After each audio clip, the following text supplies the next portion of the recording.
Hello everyone, welcome to Nayra study hub. Friends, हम लोगों ने बहुत ही देखिए मेहनत की थी एग्ज़ाम के लिए, लेकिन कुछ की बैक लग गई है, जिसकी वजह से परेशान है वो लोग। फ्रेंड्स, आज हम इन्हीं टॉपिक्स पर बात करेंगे कि जिन लोगों की बैक लग गई है उनको क्या करना चाहिए। सो आप लोग वीडियो को लास्ट तक ज़रूर देखें और वीडियो को बिल्कुल भी स्किप ना करें। सबसे पहले समझ लेते हैं जो रिजल्ट आप लोगों का आया है, यानी फर्स्ट और थर्ड सेमेस्टर का। तो बैक भी इसी में लगी है, ये चीज तो स्वाभाविक है, क्योंकि जिसका रिजल्ट आया है उसी की तो बैक लगेगी ना। दोनों सेमेस्टर की हम साथ में बात करते हैं, यानी कि फर्स्ट सेमेस्टर और थर्ड सेमेस्टर की हम साथ में बात करते हैं, ठीक है ना। अगर बैक लग गया है तो क्या करना है और क्या क्या उपाय कर सकते हैं जिससे जो बैक लगा हुआ है वो हट जाए। सबसे पहले ये समझ लेते हैं कि अगर एक सब्जेक्ट या दो सब्जेक्ट में बैक लगा है, देखिए सबसे पहले क्या समझ लेते हैं कि अगर एक सब्जेक्ट में या दो सब्जेक्ट में बैक लगा है तो घबराने वाली कोई भी बात नहीं है। क्यों घबराने वाली बात नहीं है? क्योंकि आपका सेमेस्टर बैक नहीं हुआ है। आपका सेमेस्टर देखिए क्या हुआ है, सेमेस्टर चेंज हो गया है, लेकिन क्या है, आप लोगों को बैक पेपर देने रहेंगे। यानी देखिए फर्स्ट सेमेस्टर का एग्जाम होगा तो इन्हीं सब्जेक्ट के आपको फिर से एग्जाम देने रहेंगे। जैसे मान लीजिए आप फर्स्ट सेमेस्टर में हैं और इसमें आपकी बैक लग गई है एक सब्जेक्ट में या दो सब्जेक्ट में। मान लीजिए आपकी मैथ में बैक लग गई है और साइंस में, ठीक है ना। तो इसमें क्या करना रहेगा, आपको इन दोनों के बैक पेपर देने रहेंगे, लेकिन साथ में आपको सेकेंड सेमेस्टर की भी तैयारी करनी रहेगी और उसके पेपर देने रहेंगे। इसी तरह थर्ड सेमेस्टर की यानी बात करें तो यही रहेगा, यानी यही प्रोसेस रहेगा। आप लोगों का सेमेस्टर चेंज हो जाएगा और आप नेक्स्ट यानी फर्स्ट सेमेस्टर वाले देखिए अभी बताया कि सेकेंड सेमेस्टर में आ जाएंगे और थर्ड सेमेस्टर वाले फोर्थ सेमेस्टर में आ जाएंगे। यानी कि फर्स्ट वालों को सेकेंड की तैयारी करनी रहेगी और थर्ड सेमेस्टर वालों को फोर्थ सेमेस्टर की तैयारी करनी रहेगी। लेकिन जिन सब्जेक्ट में बैक लगा है उन सब्जेक्ट की भी तैयारी करके आपको बैक पेपर देने रहेंगे। जैसा कि आप सभी को पता है 25 नंबर का पेपर होता है। देखिए जो 25 नंबर के पेपर होते हैं, जैसे आपका हिंदी का हो गया, साइंस का हो गया, ये सब पेपर कितने नंबर के होते हैं? तो 25 नंबर के होते हैं। और कुछ पेपर आपके 50 नंबर के होते हैं, है ना। जैसे सोशल साइंस हो गया और आपका फर्स्ट पेपर सेकंड पेपर, ये आपकी क्या होते हैं? तो 50 नंबर के होते हैं। इसमें ऐसे क्या करना होता है, जो 25 नंबर का पेपर होता है उसमें आपको 12 नंबर लाने रहते हैं और जो 50 नंबर का पेपर होता है उसमें आपको 25 नंबर लाने रहते हैं। लेकिन अगर आपके किसी वजह से देखिए 12 में 11 नंबर आपको मिलते हैं या 25 में 24 नंबर आपको मिलते हैं, तो इस हालत में क्या होगा, आपकी बैक लग जाती है। एक नंबर से भी बैक लगती है, ये तो आप लोग बहुत अच्छे से जान गए होंगे, क्योंकि रिजल्ट आ चुका है। यानी जो फर्स्ट सेमेस्टर वाले हैं उनको भी इस चीज की नॉलेज हो गई होगी, लेकिन जो थर्ड सेमेस्टर वाले हैं वो देखिए फर्स्ट सेमेस्टर सेकेंड सेमेस्टर सभी को कंप्लीट कर चुके हैं, तो उनको तो पहले से जानकारी इस चीज की होगी, ठीक है ना।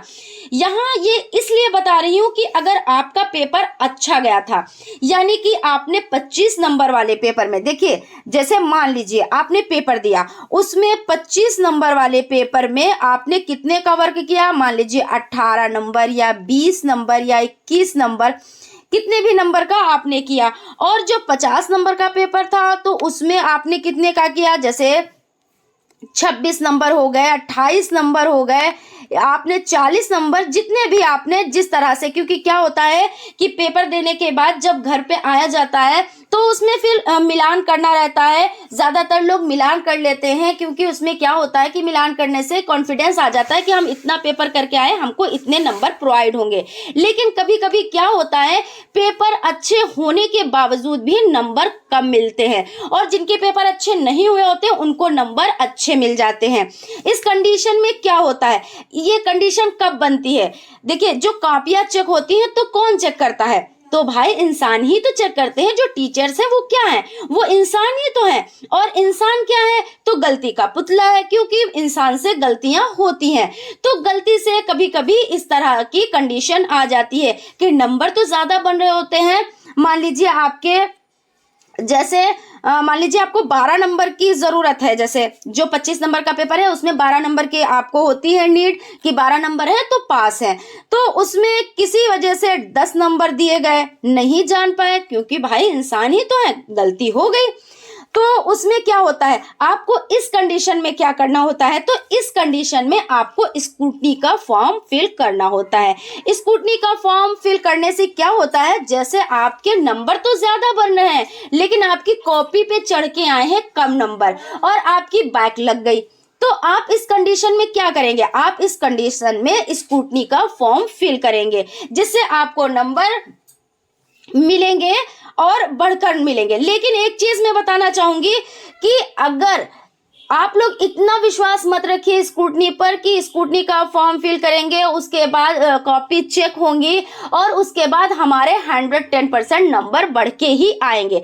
लेकिन ऐसा कुछ भी नहीं है। अगर आपने अच्छा पेपर किया है और किसी वजह से गलती से आपको नंबर कम मिले हैं तो आपके नंबर बढ़ेंगे, लेकिन ऐसा नहीं है कि आपने जितना लिखा है उतने नंबर आपको मिल गए हैं और उसके बावजूद भी आपको नंबर मिले, तो ऐसा बिल्कुल भी मत समझिए, क्योंकि ऐसा नहीं होता है। तो अब बात कर लेते हैं कि ये जो स्क्रूटनी का फॉर्म है वो किन लोगों को भरना चाहिए, यानी किन प्रशिक्षुओं को भरना चाहिए। तो जैसे मान लीजिए कि आप की बैक 3 सब्जेक्ट में लग गई, जैसे कोई भी 3 सब्जेक्ट मान लीजिए, लेकिन ज्यादातर लोगों की मैथ और साइंस हो जाता है, और मान के चलिए जैसे आपका उर्दू या संस्कृत, क्योंकि आप उर्दू या संस्कृत हो जाता है, ठीक है। तो इनमें बैक 3 में बैक लग गई। अब क्या हुआ, अब आपका देखिए 2 सब्जेक्ट में अगर बैक लगती है तो आपका सेमेस्टर चेंज हो जाता है, सिर्फ आपको बैक पेपर देने रहते हैं, दोनों के बैक पेपर देने रहते हैं। लेकिन अगर 3 में आपकी बैक लग जाती है तो आपका सेमेस्टर चेंज नहीं होगा। क्या होगा, आपको उसी सेमेस्टर में रहना होगा, यानी कि जिसने अभी जैसे मान लीजिए फर्स्ट सेमेस्टर में किसी के 3 सब्जेक्ट में बैक लग गई, तो क्या होगा, तो जो अब वाले जो फर्स्ट सेमेस्टर में होंगे ना, तो उनके साथ पेपर देना रहेगा और सारे सब्जेक्ट के पेपर देने रहेंगे, यानी कि पूरा सेमेस्टर ही बैक हो जाता है। तो इस कंडीशन में क्या करना चाहिए, आपको जिसमें कॉन्फिडेंस हो कि नहीं हमारा ये अच्छा हुआ था और हमको 11 नंबर मिले हैं, 12 नंबर मिलने चाहिए थे, ठीक है ना, तो आप स्क्रूटनी का फॉर्म भरें। अगर इसमें आपको नंबर 1 नंबर या 2 नंबर से आपकी बैक लगी हो और आपको 1 से 2 नंबर मिल जाते हैं, तो आपका क्या होगा, तो आपका सेमेस्टर चेंज हो जाएगा और सिर्फ आपको बैक पेपर ही देना रहेगा। तो इस कंडीशन में आप लोग स्क्रूटनी का फॉर्म जरूर फिल करें। देखिए स्क्रूटनी का जो फॉर्म होता है उसकी फीस 100 रुपए होती है, लेकिन कहीं कहीं पर ज्यादा भी ले लिए जाते हैं, जैसे मान के चलिए कहीं 500 भी ले लिए जाते हैं, 1000 भी ले लिए जाते हैं। वो तो स्कूल्स पर डिपेंड करता है, कुछ प्राइवेट स्कूल्स होते हैं तो वहां पे ज्यादा फीस भी ले ली जाती है, तो यहाँ पे ये चीज हो जाती है। अब देखिए यहाँ पर मान के चलिए कि चीजें देखिए आप लोगों को समझ में आ रही होंगी। मैंने सोचा कि आप लोगों को ये सब चीजें बतानी चाहिए, क्योंकि आप लोगों के लिए ये सारी चीजें मोस्ट इम्पोर्टेंट हो जाती हैं, ठीक है ना। तो मैं यही कहूंगी कि आप लोग स्क्रूटनी का फॉर्म डालें, और अगर आपके नंबर बढ़ के आपको मिलते हैं तो इससे अच्छी कोई बात ही नहीं है। लेकिन एक चीज आप गलतफहमी का शिकार मत होइएगा कि आपके ज्यादा नंबर कम है और आपने स्क्रूटनी का फॉर्म डाल दिया है और उसके बाद आपको नंबर मिलने ही मिलने हैं, तो ऐसा बिल्कुल भी मत सोचिएगा, ऐसी गलतफहमी में मत रहिएगा, ठीक है ना।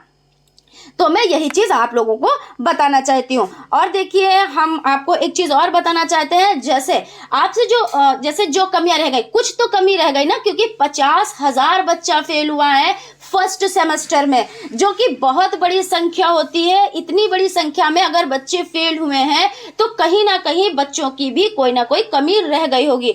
तो इसके लिए मैं बताना चाहूंगी कि देखिए आप लोग सीरीज पर बिल्कुल डिपेंड ना रहिए कि मैं सीरीज को पढ़ लूंगा या पढ़ लूंगी और अच्छे अच्छे नंबर मुझे मिल जाएंगे, या मैं जो पेपर सॉल्व पेपर होते हैं जैसे 2015 से 2022 तक, तो मैं उनको पढ़ के मैं अच्छे नंबर ले आऊँगा या ले आऊँगी। तो ऐसा मत सोचिएगा। ये चीज़ आप लोग ध्यान रखिएगा कि पहले आप लोग डिटेल में चीज़ों को पढ़ें, बुक से पढ़ें, नोट्स जो बनवाए जाते हैं। देखिए हमारे चैनल पर आप लोगों को डिटेल में तैयारी कराई जा रही है, और जो थर्ड सेमेस्टर वाले जिन लोगों ने तैयारी की है उनके रिजल्ट बहुत अच्छे गए हैं। तो देखिए आप लोग अच्छे से तैयारी करें, आप लोग नोट्स बनाएं, हैंड राइटिंग नोट्स बनाएं, क्योंकि देखिए लिखने से बहुत ही अच्छी तैयारी होती है। मैं देखिए आप लोगों को बता रही हूँ कि लिखने से देखिए उंगलियां हमारी लिखती हैं, आंखें देखती हैं, कान सुनते हैं, तो कई इंद्रियां काम करती हैं। उसके बाद हमारे नोट्स तैयार हो जाते हैं। नोट्स तैयार होने के बाद देखिए हम उसको जब चाहे तो रिवीजन कर सकते हैं, है ना।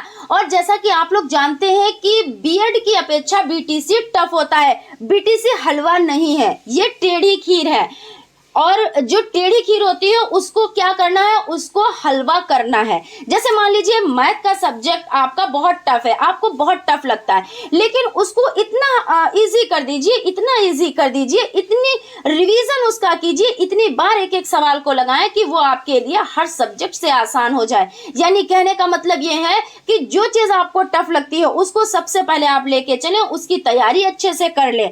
उसके बाद देखिए जैसे मैथ हो गया, आपका साइंस हो गया, अब आपका जैसे फोर्थ सेमेस्टर में आपका इंग्लिश हो जाता है, तो ये सब्जेक्ट आपके हैं, तो इनको आप पहले से तैयार कर लें। ये नहीं कि इसको हम बाद में तैयार करेंगे, इसको आप पहले से तैयार कर लें, सिर्फ रिवीजन के लिए इसको रखें। उसके बाद आप और भी सब्जेक्ट यानी जो सब्जेक्ट हैं उनको भी साथ में लेके चलें, जिससे क्या होता है साथ में तैयारी होती रहेगी। अब ये गलती बिल्कुल भी ना करें कि हम बाद में पढ़ लेंगे, या जब एग्जाम आने वाले होंगे तब हम पढ़ाई कर लेंगे, या एक रात में एक मैराथन देख लेंगे और हमारा एग्जाम बहुत अच्छा हो जाएगा।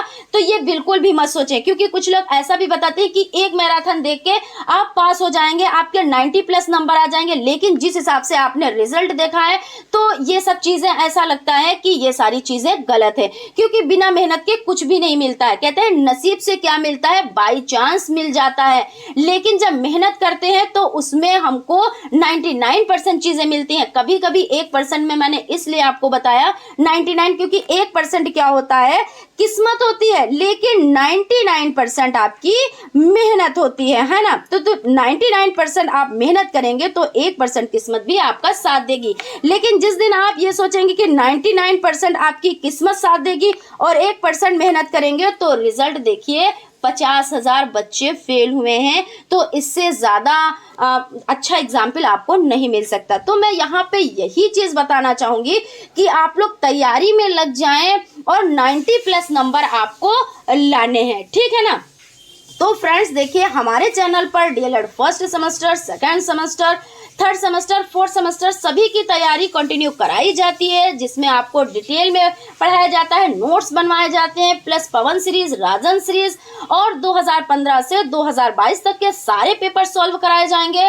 सो आप लोगों ने अगर अभी तक चैनल को सब्सक्राइब नहीं किया है तो प्लीज सब्सक्राइब कर लें और बेल आइकन को भी जरूर प्रेस कर लें, जिससे कोई भी नोटिफिकेशन हो वो आप तक पहुंच जाए। और फ्रेंड्स एक बार मैं फिर से बताना चाहूंगी कि देखिए जिन लोगों का रिजल्ट खराब गया है, यानी कि जिन लोगों की बैक लगी है 2 सब्जेक्ट में, तो बिल्कुल भी टेंशन ना ले, क्योंकि आपका सेमेस्टर चेंज हो गया है। आपको क्या करना है, अगले सेमेस्टर की भी तैयारी करनी है, जैसे कि जो फर्स्ट सेमेस्टर में थे उनको सेकेंड सेमेस्टर की भी तैयारी करनी है, प्लस वो 2 सब्जेक्ट की और तैयारी कर लेनी है, या एक सब्जेक्ट में बैक लगा है तो उसकी तैयारी करनी है। इसी तरह थर्ड सेमेस्टर का हो गया, आपको फोर्थ सेमेस्टर में तो आप पहुंच गए, लेकिन थर्ड सेमेस्टर में अगर एक सब्जेक्ट में बैक लगी है, 2 सब्जेक्ट में बैक लगी है, तो आपका क्या है, उनकी भी तैयारी करनी रहेगी। इस तरह से अगर देखा जाए तो आप लोगों को ज्यादा मेहनत करनी पड़ेगी, है ना, क्योंकि देखिए आप अपने अगले वाले सेमेस्टर की भी तैयारी करेंगे, प्लस जो बैक लगी है उसकी भी आप तैयारी करेंगे, तो इस तरह से आप लोगों को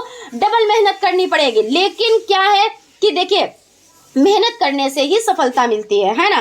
तो आप लोग मेहनत करें, मेहनत से बिल्कुल भी ना घबराएं। अगर आज आप लोग मेहनत कर रहे हैं तो ये कल के लिए आप लोग तैयारी कर रहे हैं, क्योंकि देखिए बीटीसी टफ है, लेकिन टफ इसलिए है कि जैसे आपका सीटेड हो जाता है, सुपर टेड हो जाता है, तो उसमें ज्यादातर चांस मिलते हैं तो बीटीसी वालों को, क्योंकि वो लोग पहले से मेहनत कर चुके होते हैं और उनकी तैयारी बहुत ज्यादा हो चुकी होती है। तो चांसेस किसको मिलते हैं, तो जो चांस मिलते हैं वो बीटीसी उसी वालों को ही मिलते हैं। तो आप लोग बिल्कुल भी ना घबराएं, जिनकी बैक लग गई है वो टेंशन फ्री हो जाएं और अब तैयारी करने लगे। और ये बिल्कुल भी ना सोचे कि हम कल पढ़ाई कर लेंगे, क्योंकि देखिए हम आपको आपकी क्लासेस ले रहे हैं तो इसमें देखते हैं जो बहुत ज्यादा बच्चे बहुत ज्यादा सीरियस हैं वो बच्चे क्लास अटेंड करते हैं, लेकिन कुछ बच्चे इनमें नहीं क्लास अटेंड कर रहे हैं। क्यों? क्योंकि वो शायद ये सोच रहे हैं कि हम जब एग्जाम आएंगे तब पढ़ाई कर लेंगे, लेकिन ऐसा कुछ नहीं है। देखिए आपका रिजल्ट भी आ चुका है, प्लस देखिए आपकी टीचिंग भी फिनिश होने वाली है, यानी कि समाप्त होने वाली है। तो अब आप लोगों के पास बिल्कुल भी टाइम नहीं बचा। यही मुश्किल से मान लीजिए ये अक्टूबर चल रहा है, नवंबर और दिसंबर तक आपके एग्जाम करा लिए जाएंगे, तो इस अकॉर्डिंग आपके पास बिल्कुल नहीं टाइम बचा है। सो आप लोग तैयारी में लग जाएं और अच्छे से तैयारी करें, जिससे अब बैक के बारे में तो बिल्कुल भी सोचना ना पड़े कि हमारी बैक लग गई, क्योंकि जब आप तैयारी करेंगे तो बैक का कोई सवाल ही नहीं उठता है। ठीक है ना फ्रेंड्स? तो मैं यही बताना चाहूंगी। बाकी जिन लोगों का रिजल्ट अच्छा गया, जो लोग पास हैं, उनको मेरी तरफ से एक बार फिर से बहुत बहुत शुभकामनाएं।